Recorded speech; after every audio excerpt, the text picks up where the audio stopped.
Canada Post workers are on the picket lines across the country. This comes after Ottawa announced sweeping changes to mail delivery in an effort to save money. Our Nicole DiDonato joins us now from a picket line in Toronto. So Nicole, the two sides, as we know, have been at odds for quite a long time now. But what brought postal workers to this latest strike action?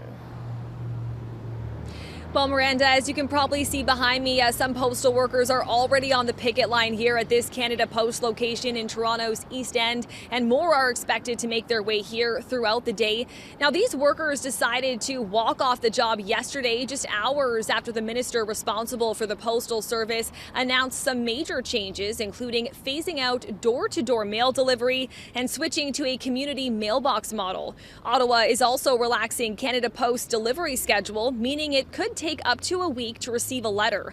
It's also lifting the moratorium on closing rural post offices, so some locations could be shut down.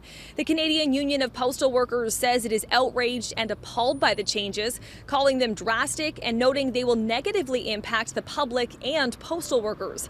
It says their 55,000 members do not want to be on strike, but that the minister, quote, forced their hand. So then, Nicole, how is the government justifying these changes? Well, Miranda, Procurement Minister Joël Lightbound actually says that these changes are necessary to ensure the survival of Canada Post. He says that the Crown Corporation loses $10 million every day and has relied on regular help and bailouts from the federal government just to stay afloat. The government also says that ending door-to-door mail delivery will also potentially save Canada Post $400 million a year alone. But Cup W argues that part of the Crown Corporation's financial crunch is due to uncertainty around the ongoing labor dispute and says these changes won't work. Our hope is that the public and are as mad as postal workers. This isn't good for the union. It's not good for any of our members, and it's not good for the public. So we need everybody to get on side, and lower municipalities and provinces need to get on side and say what we need as a strong post office going forward. All right, so a lot of people worried about their parcels and mail right now. Nicole, what do Canada Post customers need to know?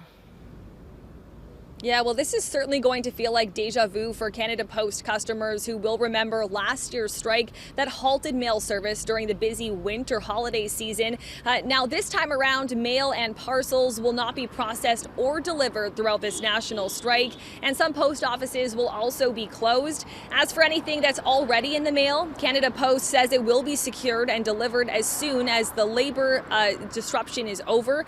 No new items will be accepted until that point either. Government financial assistance checks will still be delivered throughout the strike. Canada Post says it's disappointed the union has decided to strike, noting it will further deteriorate the corporation's financial situation.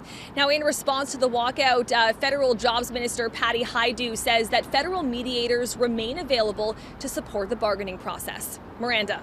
All right, Nicole, thank you so much for the update. That is our Nicole DiDonato reporting from Toronto.